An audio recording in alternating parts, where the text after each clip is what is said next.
fitting the cables, receiving some nice new parts, and can we finally solve one of the big problems this bike's had.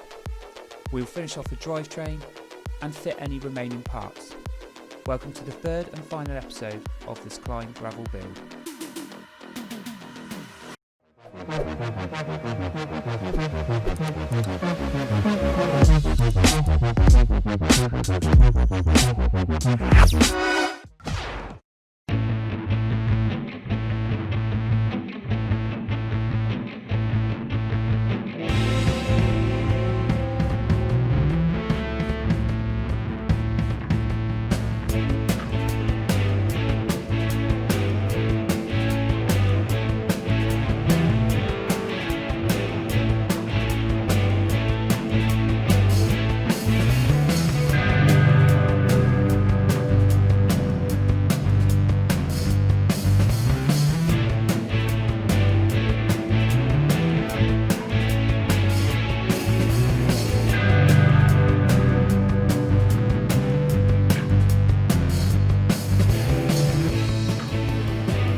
Okay, so I haven't actually got that much more to do now.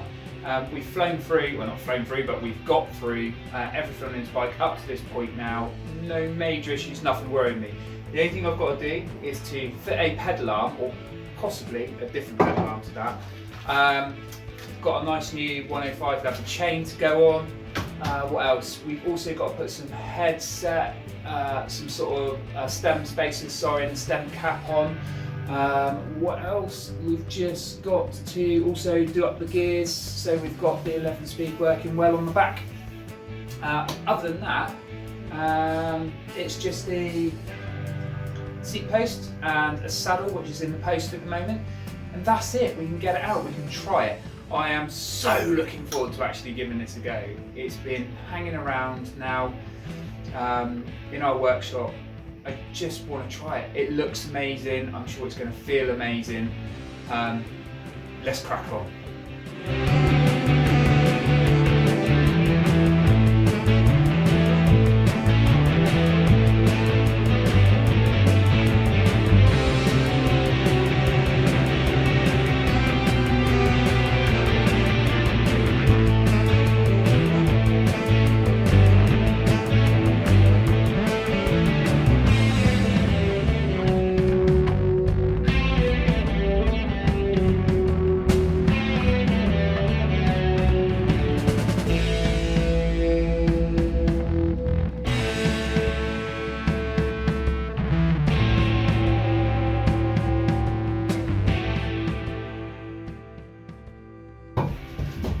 Now this time what I haven't done is I haven't added any spacers into the bottom bracket on either side. We are using a road bottom bracket, so the cups actually come out further from the frame than what a standard mountain bike one would anyway. I was quite tempted, but unfortunately delivery time has led me from not choosing this as an option. I was tempted to get a slightly smaller spacer, maybe like a 1mm spacer to go in this side, just to bring the pedal arm away from this chainstay. Also, I wanted to be able to use this, which is my Ultegra 6800 power meter, 4i1. Now, it works really well, and my whole thing is I'm really into using power anyway when I go out on longer rides. It helps me for many reasons. But what I'm going to do is I'm going to attempt to fit this. My worry is this would be coming into contact with the chainstay, and it wouldn't necessarily be such a worry about how close the actual end of the pedal arm was against the chainstay. One tip I did learn on my Cervelo, on one side the pedal arm does need to be, well basically the axle's a bit short because they've got quite a wide bottom bracket. And just to bring it a little bit away from, it's like a little spacing rubber they use at the shop where I bought my Cervelo. Just to bring your pedal arm out slightly on that, they just used a little a I suppose, like a little seal, little rubber seal. Now I've got a whole load of these rubber seals, so I've just picked this one out. All I'm going to do is I'm just going to stick this on here to give me a little bit extra space. I'm also going to now put this on just to check whether my 6800 actually fits. Okay, what we need to do is just now start to do this up onto the crank. There is some splines engaged, so that's good. Okay, so here we go, moment of truth. How close is it on the power meter and the end of the pedal arm? Bearing in mind all the work we've done to try and get rid of this. Now that's lined up. So as you can see, we've brought the pedal arm out quite a lot. There's plenty of the splines into the pedal arm, so that's good. And there's room for the power meter, so that's probably further away than what it is on my Cervelo, that power meter, so that's good. Brilliant. Okay, job done.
Okay, so first impressions. Well, this little bike certainly takes to it quite quickly. I've had no real issues with comfort or with my fit. It's been pretty good. My saddle needs to come up a little bit, but other than that, nice sort of farm paths. Part of the Ridgeway down in Dorset. A bit bumpy at times, just because tractors and other vehicles have been over it. Have made it a bit bumpy and it's dried out quite harshly, but all in all though, the tyres are doing an amazing job. The difference I've noticed is it's running these tubers at lower pressures really takes out a lot of the initial sort of bumpiness. The big bumps are still there, they still try and bump you off a little bit, but to be honest with you, it's so smooth riding this. Up here it's really nice. As they say it now, I'm going over another load of bumpy bits from the tyre tracks of the tractors. But yeah, absolutely brilliant little bike. Gearing I thought would be, well, a little bit more testing. Not at all. Like a 1x11, 40 on the front, 1140 on the back has proved to be brilliant. No issues at all riding around here. It's not really technical at the moment, there will be a few bits of technical later on. But for now it's just nice open spaces, but far too many gates to open.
Okay, this is a mini disaster and it happened on its test ride.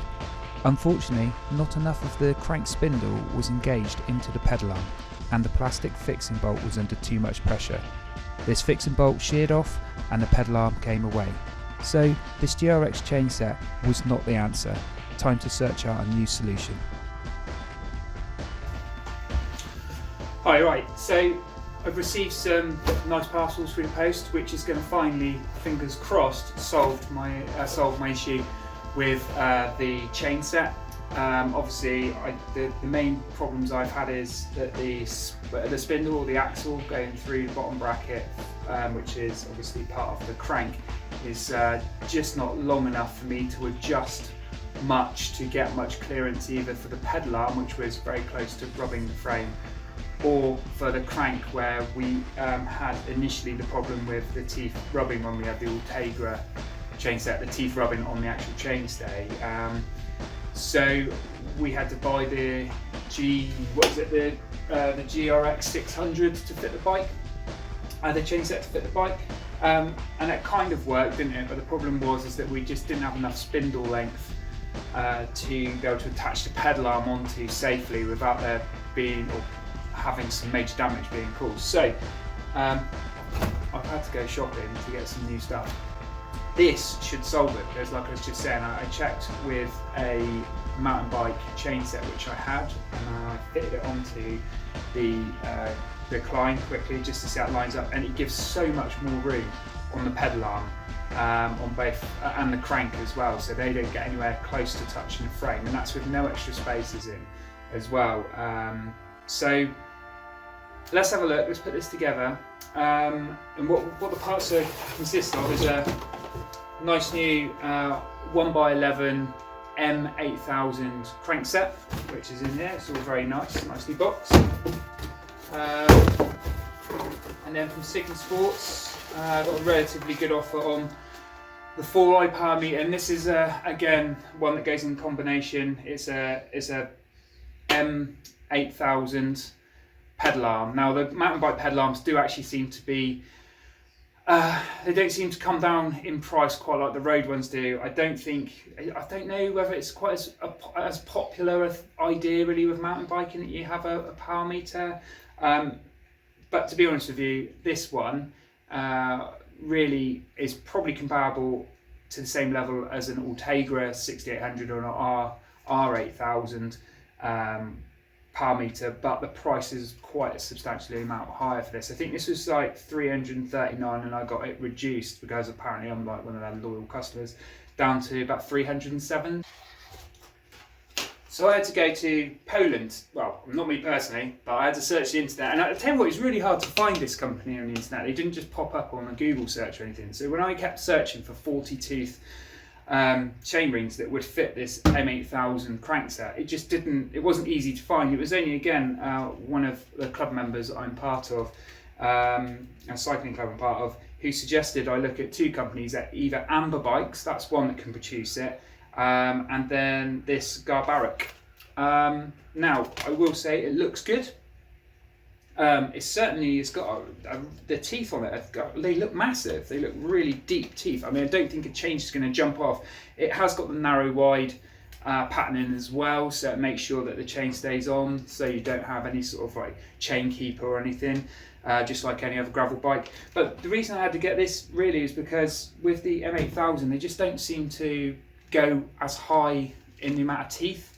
If you want to buy one, well, at the moment in the UK, the biggest one I've seen in the UK was 38. Now, I may be completely proved wrong being silly, but I couldn't find any other 40-tooth chain ring,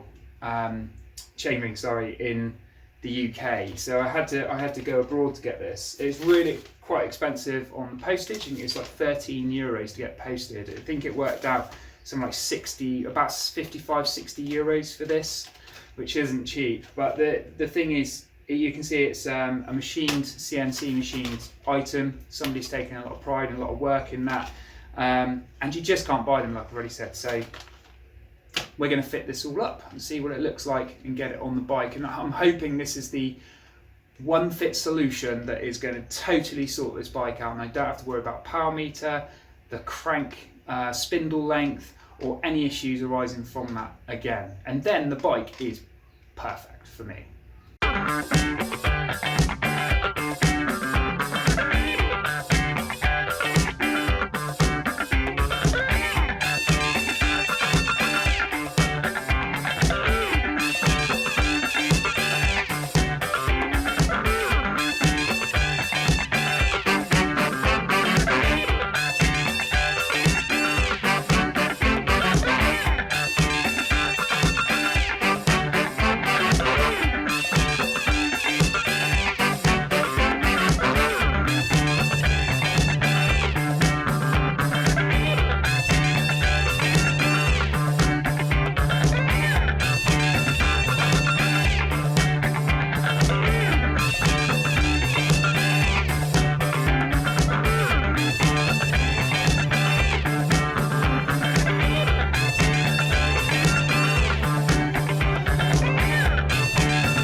And with that, it marks the end of our project.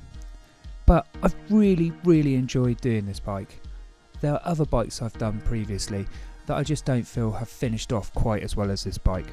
It is my do everything bike. It would be happy commuting, it's definitely good for gravel riding, which it was intended for, and I've actually done some light mountain biking with it as well.